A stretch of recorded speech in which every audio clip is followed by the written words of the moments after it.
Thank you, everybody. Thank you. Thank you.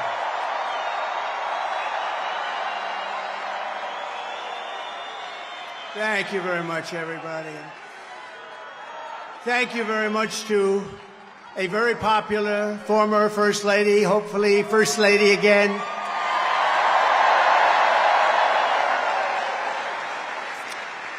And I just want to say a very big hello to a special place, New York, and to an incredible arena, Madison Square Garden. Incredible.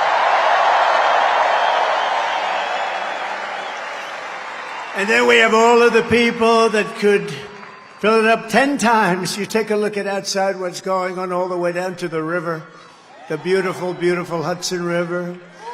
They're outside watching this now at levels that nobody's ever seen before. They've never had it. And I want to thank Jim Dolan. He's been incredible. He's been just incredible. The job they've done. Thank you. But I'm thrilled to be back in the city I love, and thousands of proud, hard-working American patriots. You're with me. We're all together. We've always been together. And I'd like to begin by asking a very simple question. Are you better off now than you were 4 years ago? I'm here today with a message of hope for all Americans.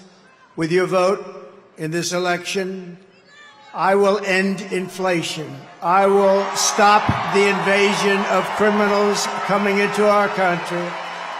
And I will bring back the American dream. We need the American dream to come back home.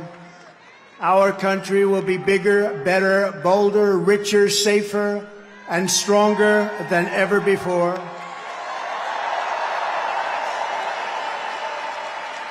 This election is a choice between whether we will have 4 more years of gross incompetence and failure, or whether we will begin the 4 greatest years in the history of our country. We will achieve success that no one can imagine.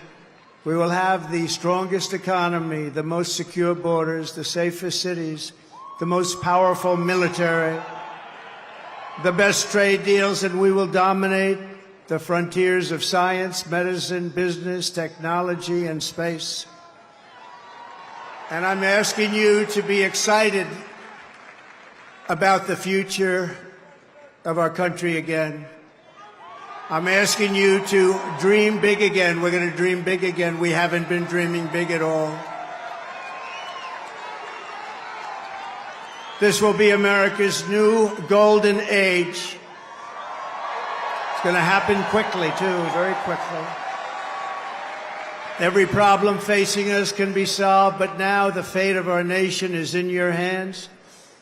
Next Tuesday, you have to stand up and you have to tell Kamala Harris that you've done a terrible job, that crooked Joe Biden has done a terrible job. You've destroyed our country. We're not going to take it anymore. Kamala, you're fired. Get out. Get out. You're fired.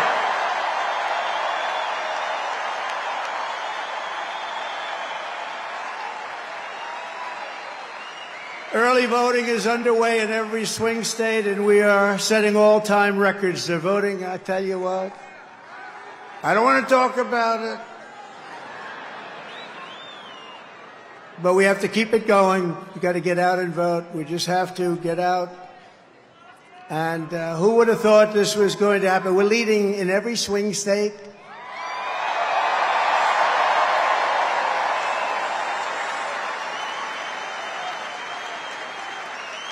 But it doesn't mean a thing. It only means how are we doing at the end. So look, we have 9 days from now.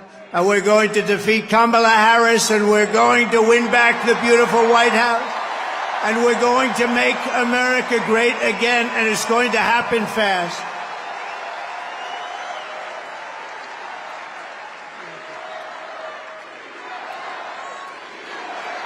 Thank you.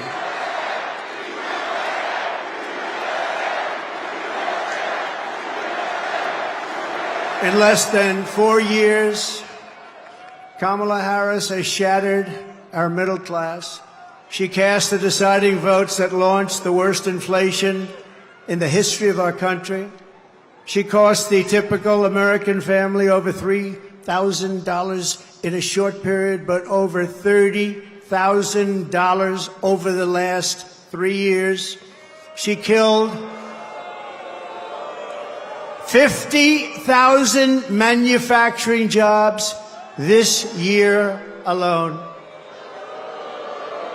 Now Kamala wants to raise the typical family taxes by nearly $3,000 a year and impose a 33% tax hike on all domestic production.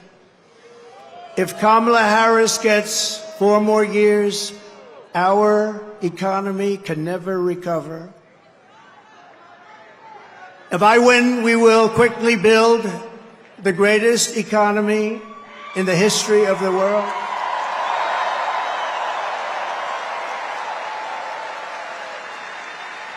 Which is what we had in our last term. We will rapidly defeat inflation, and we will very simply make America affordable again. We're going to make it affordable.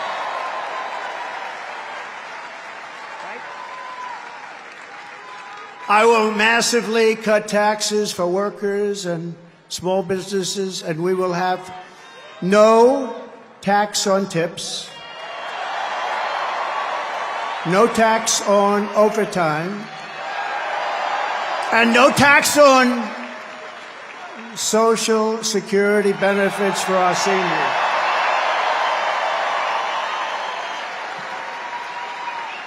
And I'm announcing a new policy today that I will support a tax credit for family caregivers who take care of a parent or a loved one. It's about time that they were recognized, right? They add so much to our country and are never spoken of, ever, ever, ever, but they're going to be spoken of now. Thank you all very much. I'll also make interest on car loans fully tax deductible, but only for cars made in America.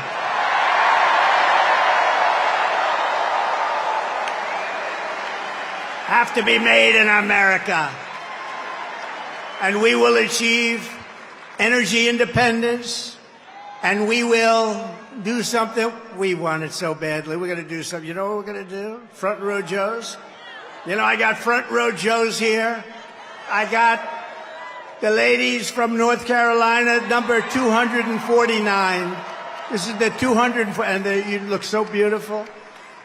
We have a lot of people. They followed us, but we're going to do something. The ladies can tell you what we're going to do. We're going to drill a baby drill. And I will terminate the Green New Scam, and we'll cut your energy prices in half, 50%, within 1 year from January 20th. Is the fake news hearing that? Whoa! Look how much. Wow, that's a lot of fake news. That is a lot of fake news. Look at that. Wow. That's got to be a record, Mr. Speaker. I think that's a record. That is a lot of fakers back there. To bring back millions of jobs, we will give our companies the lowest taxes, the lowest energy costs, the lowest regulatory burdens, and free access to the best and biggest market on the planet. Remember this, if we keep going like this, we won't have the biggest and the best. We won't have a market, we won't have a country. But only for those who make their product here in the USA and hire American workers for the job. And if these companies don't make their products here, then they will pay a very stiff tariff when they send their products into the United States for the privilege of competing with our workers and our now protected companies. We're going to protect our companies. They're not leaving anymore. They're not leaving anymore.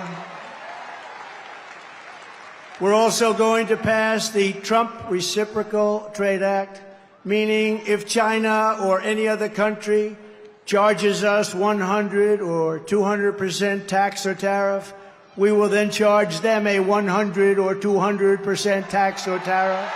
It's called an eye for an eye. And I will never apologize for defending America. I will protect our workers. I will protect our jobs. I will protect our borders.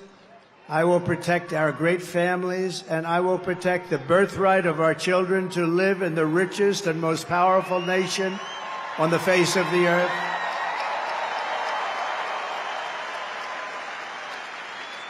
As we rescue our economy, I will also restore our borders. There's never been anything like it. It's bigger than inflation. It's bigger than the economy. What they're doing to our country, they're allowing criminals from all over the world to enter our country. Over the past 4 years, Kamala Harris has orchestrated the most egregious betrayal that any leader in American history has ever inflicted upon our people. She has violated her oath, eradicated our sovereign border, and unleashed an army of migrant gangs who are waging a campaign of violence and terror against our citizens. There has never been anything like it anywhere in the world for any country. Kamala has imported criminal migrants from prisons and jails, insane asylums and mental institutions from all around the world, from Venezuela to the Congo. A lot of people are coming from the Congo prisons. They're coming from all over the world. Over the last month, 181 countries violated our laws. And she has resettled them into your communities to prey upon innocent American citizens. But the day I take the oath of office, the migrant invasion of our country ends and the restoration of our country begins.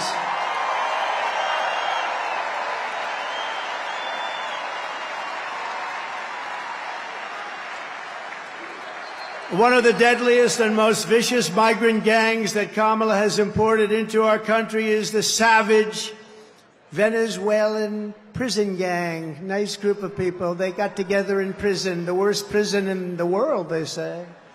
It's called Tren de Aragua.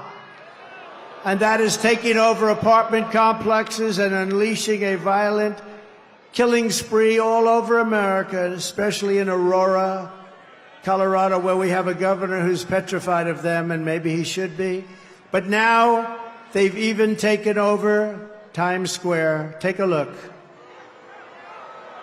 Orders, deadly consequences. Border crisis. Record high crossings are putting a strain on cities across America. It is a full-blown invasion. Armed Venezuelan gang members storming an apartment complex in Aurora, Colorado. When people talk about migrant crime, this is what they're talking about. San Antonio, Texas, just one of the latest cities to have apartment complexes taken over by members of the Venezuelan gang. Biden and Harris had created a program to bring them in under humanitarian parole. I am in favor of saying that we're not going to treat people who are undocumented across the border as criminals. More than 13,000 illegal immigrants convicted of murder have been released into the United States. My 20-year-old daughter, Kayla Hamilton, was murdered in her own room. Kayla's murderer was apprehended by Border Patrol crossing illegally into the U.S. Kayla's murderer had been improperly released into the United States. Abolish ICE. Yeah, we need to probably think about starting from scratch. More than a dozen people suspected of being Tren de Aragua gang members right here in San Antonio. The gang members had been terrorizing the apartment complex. New details in the murder of Laken Riley. The illegal immigrant suspect, who cops say committed the heinous murder, is a Venezuelan national. And was paroled and released into the country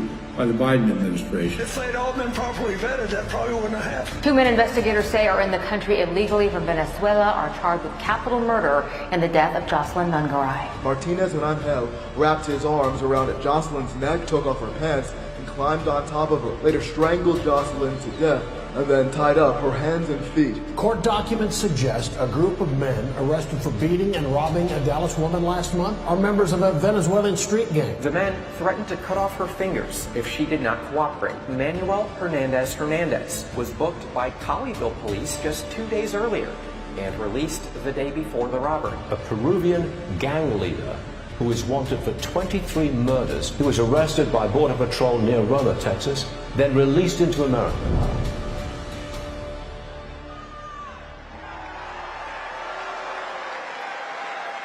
That's who we're allowing into our country. We're not going to have a country any longer. That's who we're allowing in.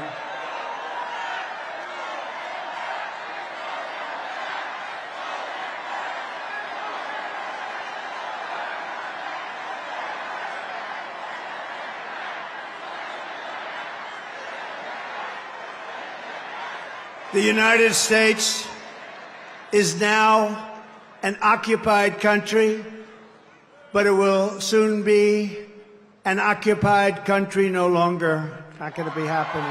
Not going to be happening. November 5th, 2024, 9 days from now, will be Liberation Day in America. It's going to be Liberation Day.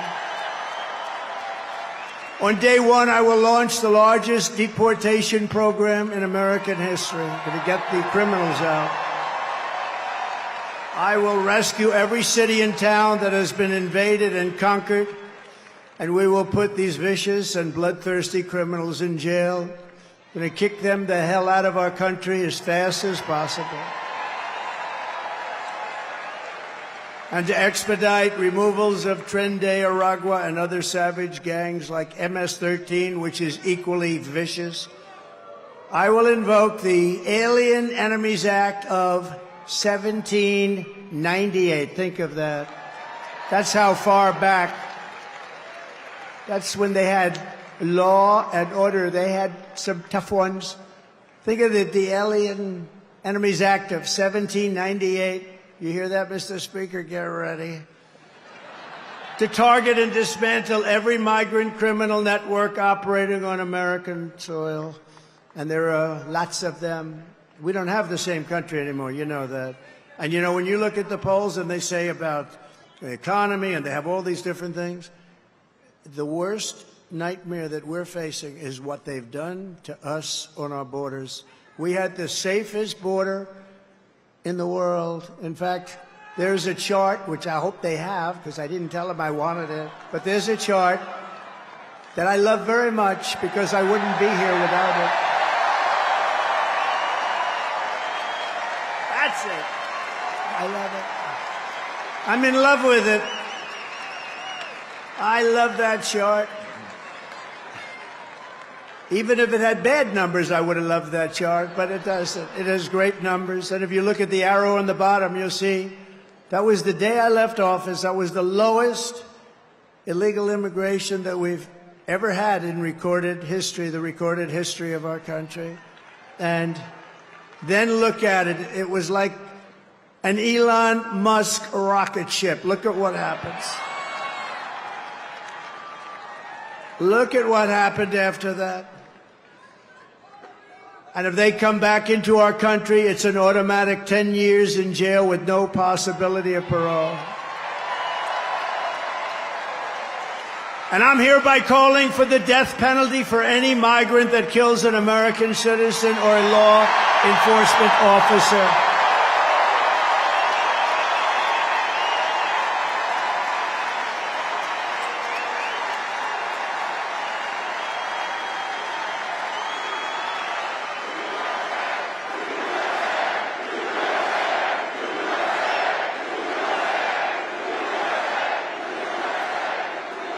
Under Kamala, America is a sanctuary for criminals and for illegal aliens that are in our country illegally. I will immediately ban all sanctuary cities in the United States.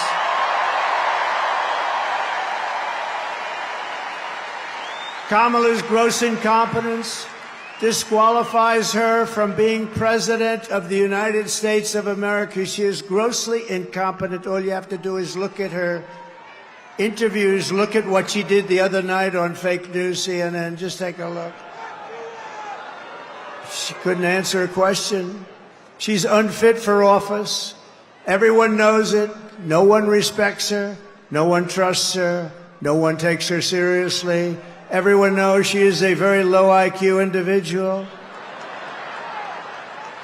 From humiliating our country in Afghanistan to the war in Ukraine, to the nightmare on our border, to her inflation catastrophe, all done in conjunction with Sleepy Joe. But he was largely sleeping, wasn't he? After 4 o'clock, it's time to go to bed. To his and her egregious hurricane response, the worst response in North Carolina and other states since Katrina, but I think it was even worse than Katrina. They haven't even responded in North Carolina. They haven't even responded. There's nobody. They don't see any FEMA. You know why? They spent their money on bringing in illegal migrants, so they didn't have money for Georgia and North Carolina and Alabama and Tennessee and Florida and South Carolina. They didn't have any money for them. They spent all of their money on bringing in illegal immigrants and flying them in by beautiful jet planes. They flew in. We just found out about a year and a half ago. Remember, we said, what's going on? Those planes, there are a lot of planes going over there. What are they? They would fly them into the middle of our country, our beautiful, beautiful country. And you know what happened? You take a look at Springfield, Ohio. Think of this. Where 30,000 illegal migrants were put into a town of 50,000 people. No place can withstand that. Or take a look at Aurora in Colorado.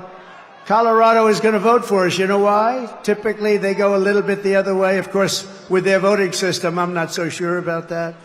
But you know why? Because they tried to throw the leading candidate of both parties, meaning me. I was leading both parties off the ballot. And the people of Colorado, including Democrats, are very angry about it. They are a threat to democracy, to use their term.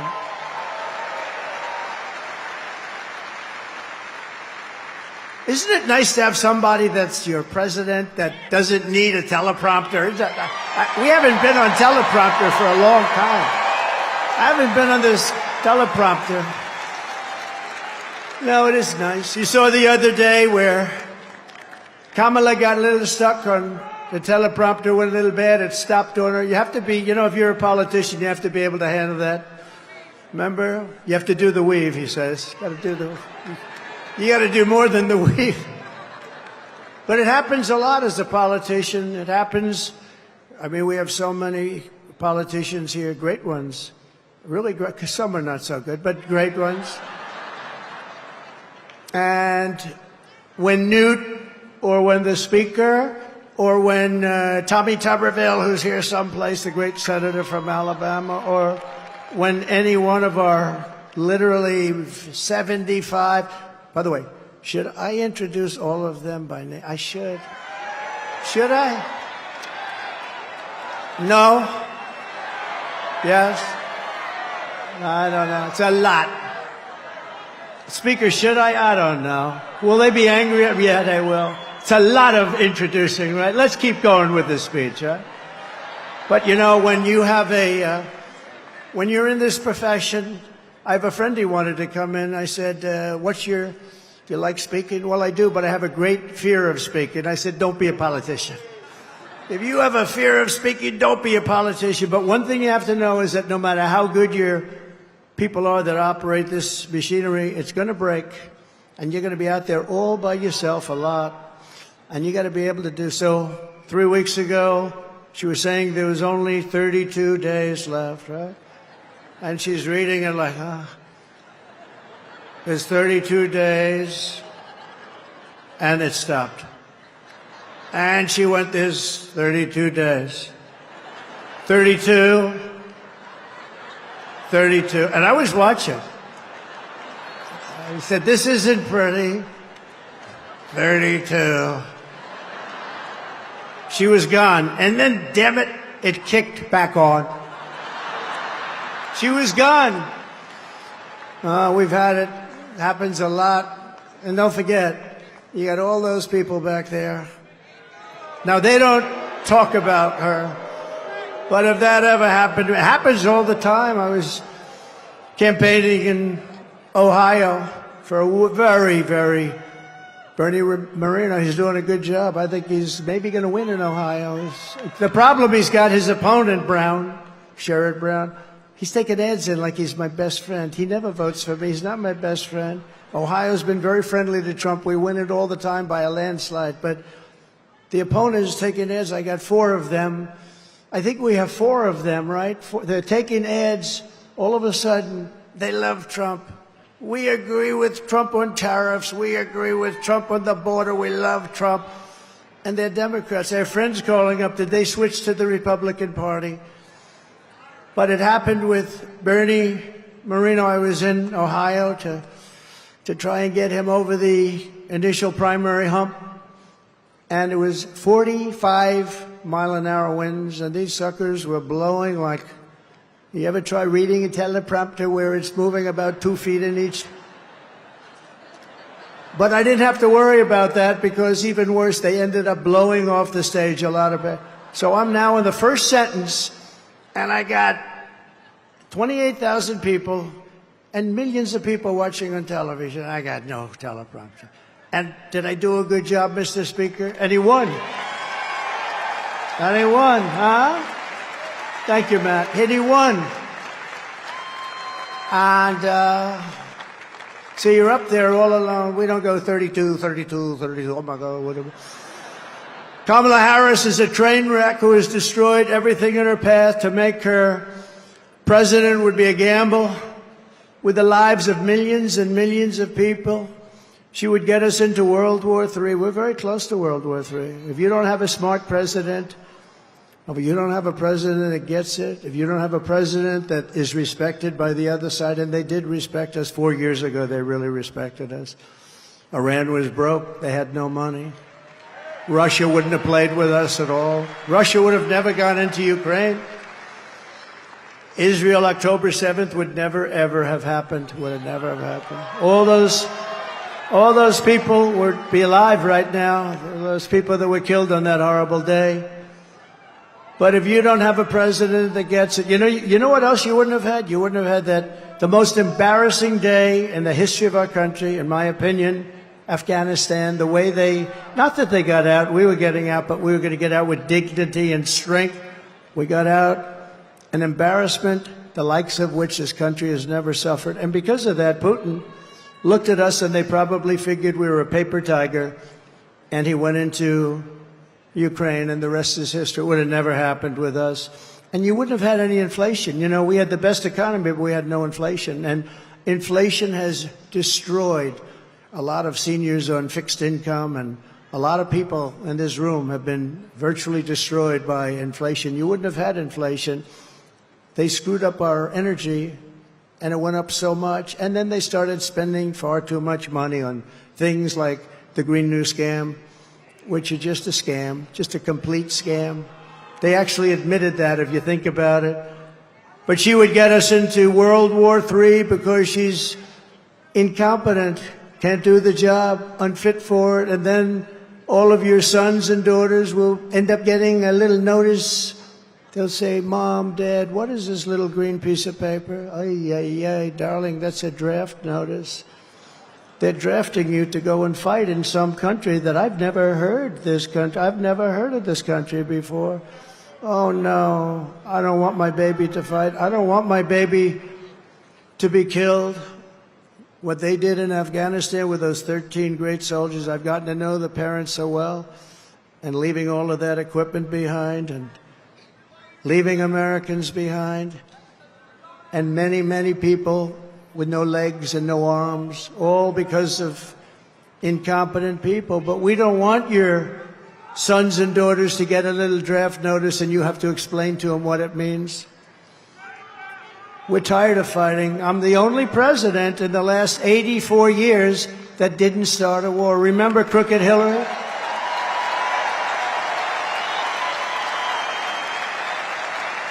Remember crooked Hillary Clinton? Crooked Hillary, oh, she was a beauty. During one of our many debates, she said, look at him, listen to him. He's going to start a war. Listen to his rhetoric. He's going to start a war. I said, no, no, no. My rhetoric is going to keep us out of wars. And that's what happened. 82 years. Other than I finished off ISIS, but that was already started. We had stupid generals like Milley and Mattis, weak, stupid people. But fear not, we have great generals, just not the ones that you see on television all the time. And we wiped them out very quickly. It was going to take 5 years. Madison said it would take 5 years, and I'm not sure we could do it. It took us like 4 weeks. We have great generals. We have the greatest military in the world. Just a lot of people don't know that. And everybody knows it, but, you know, I saw the other day a report that they issued that if we end up in a war with China, we cannot win. We're not strong enough. So I said to myself, assuming that's true, how stupid are you to put out a report like that? How stupid. Why would you put out a report? Then they'll say, oh, Trump is not truthful. No, I'm smart.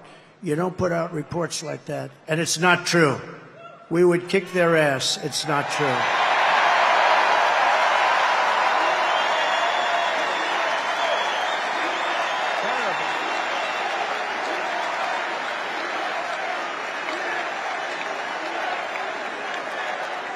Our enemies are laughing at her. They want her to win so badly. Oh, they don't want Trump. They don't want Trump. I've made this position a very dangerous one because of that. That's why. It's a very dangerous. You know, if you drive a race car, you have 1/10 of 1% chance of dying. If you ride the bulls, I think the bulls are pretty nasty, right? You have about the same 1/10 of 1% of dying. If you become president of the United States, you got a hell of a shot at dying. I never knew that when I ran. I never thought about it, but here we are. Here we are. And I'm okay with it. And I would rather be here than any place in the world.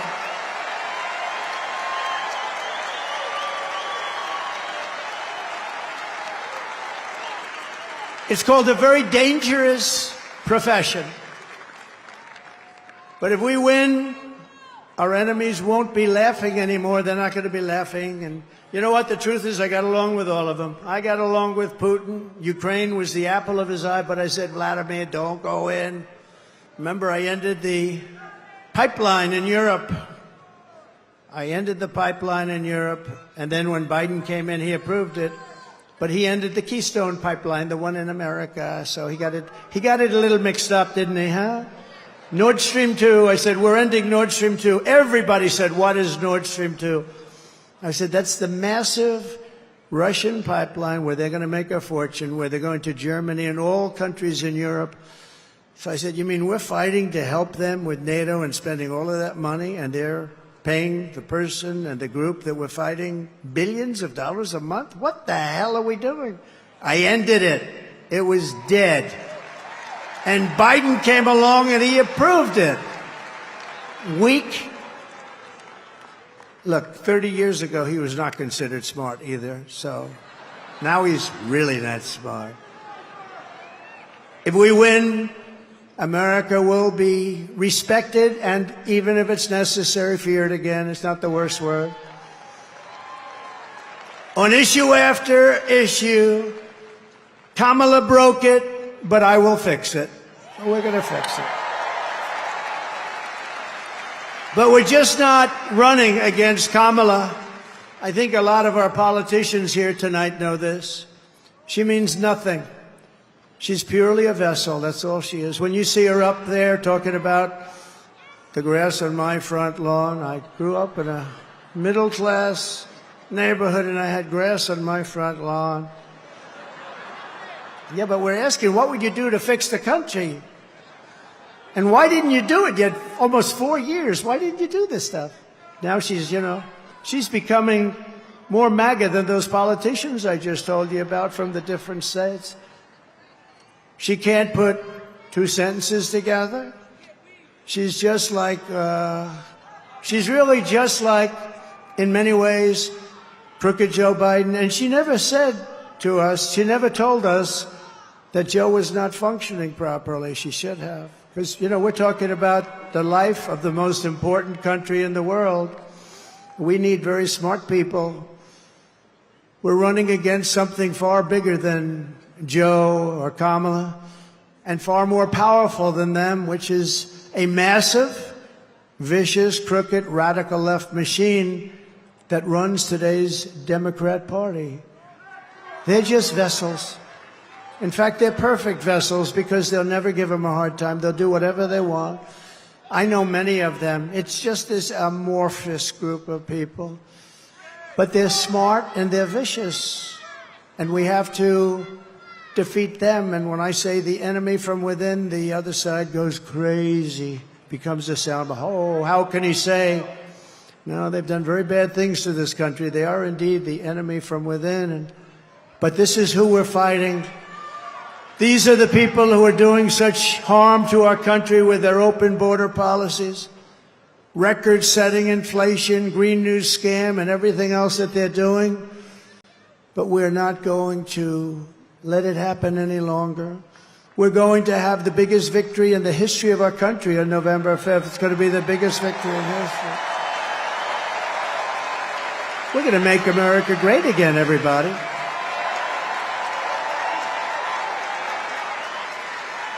On top of it all, Kamala says she would not do one thing differently from Joe Biden, which is totally disqualifying. And you have to remember this. All of the mistakes he made, and you know what maybe is the worst, but they're all so bad. Think of this. 325,000 children are missing, dead, sex slaves or slaves. They came through the open border and they're gone. Their parents will most likely never see them again, almost any of them. Think of the number. 325,000 children are missing or dead. Take a look at this, please.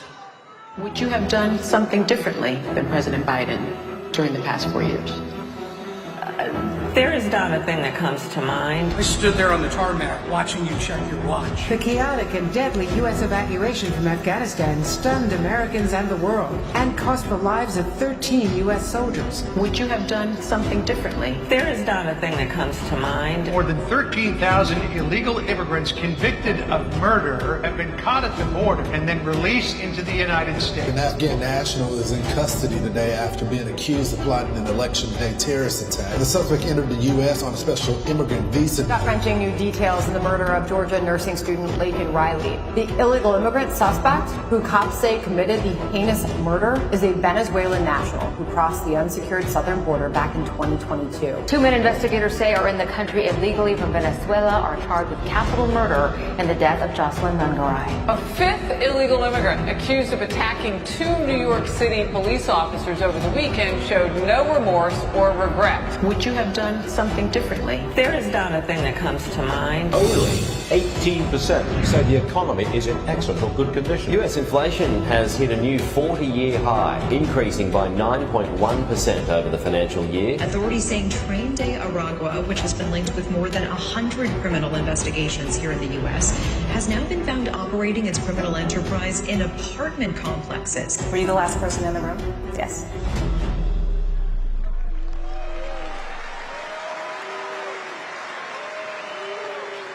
So if you want to end this disaster, you got to get out and vote. Just go out and vote. You got to get out. We have to put it away. We're close. We're so close. You know, usually the Republicans are losing in the first week in the early voting. And we did something that has not been done. I don't think, Speaker, it's been done yet, but it's been done for us. We're leading every one of the swing states, all 7 of them. So we usually get them from behind, because Republicans like to vote on a thing called Election Day. You know, in the old days we had election days. Today we have election periods. They go on forever. And last time they went beyond and start early, start late, do whatever the hell you want. You know, we got more votes in 2020 than any sitting president in history by millions. Okay. And we did great, obviously, in 2016 we won, but we did much better in 2020. But nothing compares to what's happening.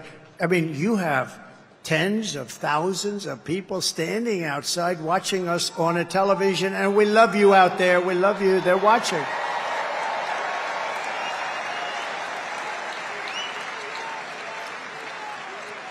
But both of those great races, both of them, don't compare to what's happening now. In Florida, we took a massive lead, and all of these places. I mean, there's something happening that's really good. There's something happening that's really good, but let's close it out. Pretend you're 1 point down. Would everybody pretend? Let me just do a poll. Who has already voted?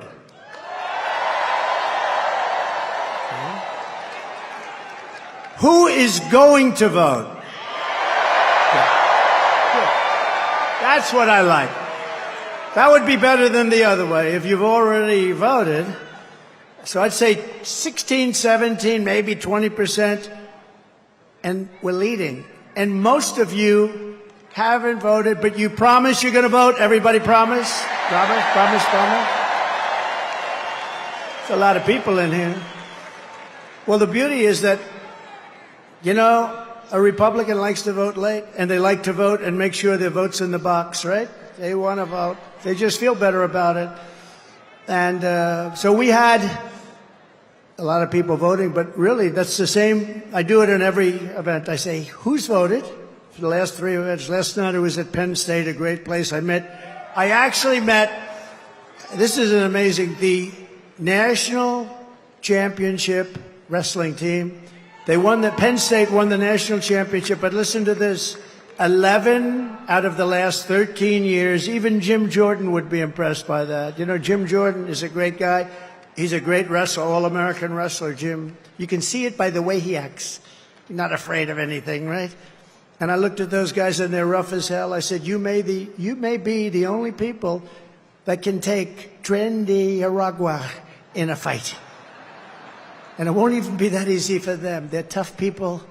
But it was great to meet that team, and there's great champions, amazing, really, great champions. And we were packed at Penn State.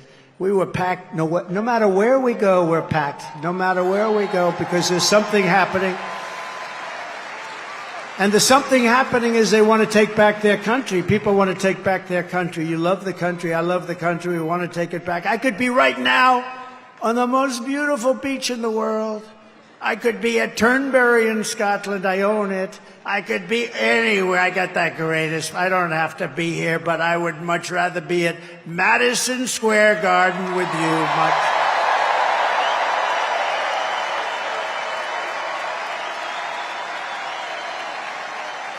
So we're thrilled to be joined today by an incredible group of patriots who are going to help us save our country, including our next Vice President, J.D. Vance.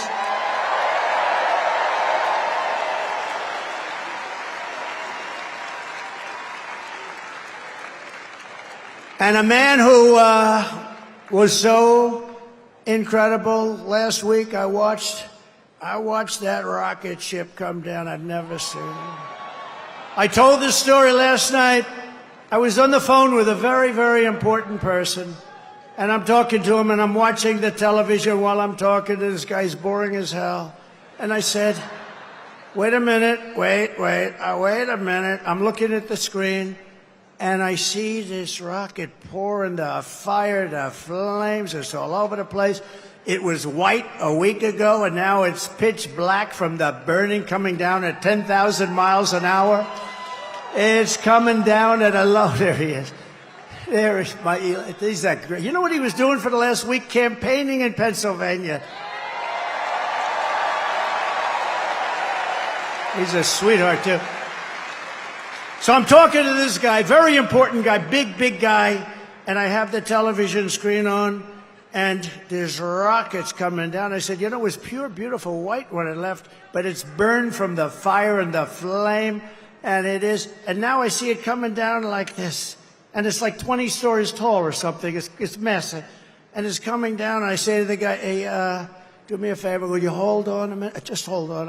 I'll talk to you. This is like one of the most important people. I'm watching. Said, just hold on. I put the phone down. By the way, I never picked it up again.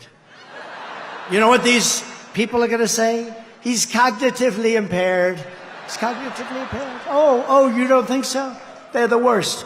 They are the worst. So I put it down, and I'm watching this rocket, and I see the engines. I say, oh, it's going to crash. No, because it was looking right next to gantry. I guess they call it the gantry, whatever the hell they call it, the launching pad. And it's coming down at a bad angle, Elon. I wasn't happy, and I was a little worried. You might have been worried, too. I said, oh, no, it's not going to be good. And then all of a sudden, I saw the flame on the bottom left, and it was ripping. The flame was pouring out of that sucker, and it straightened it out like this. And it came down, and it landed, and then its two of these big, beautiful arms grabbed it, and they held it tight.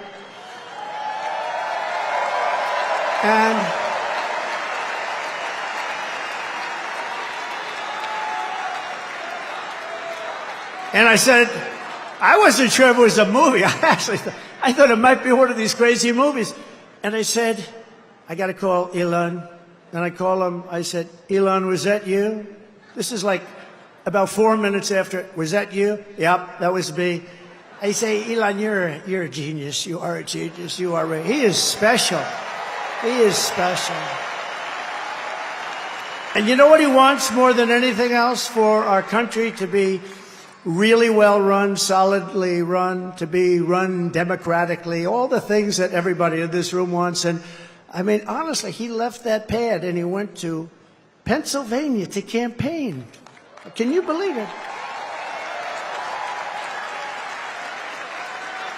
And I asked him a couple of questions. I said, Elon, let me ask you a question. Can Russia do that? No. Can China do that? No. Can anybody do that other than you? Nobody else can do it. Nobody else can do it. Pretty good. And he said, and they won't be able to for 10 years, you said, right? They won't be able to for 10 years. No, he's amazing. And he's a great guy, too. He really is. Got to remember him. This is a piece of work.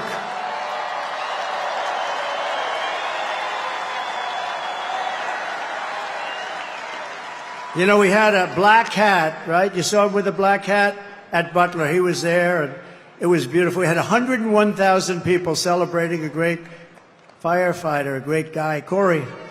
And Elon got up, and I didn't even know we made a black hat. I've never seen anybody wear it. I see the red hats all over the place, the white hats. I see all different, but I never saw black. But he liked the black. You know, he's a little different.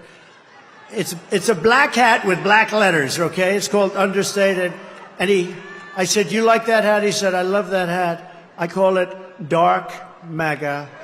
But you know that after that evening, that became our #1 best-selling hat for that week. All I have to do is put something on him now. You're great. And thank you very much. Thank you very much. It's great. Thank you. And we also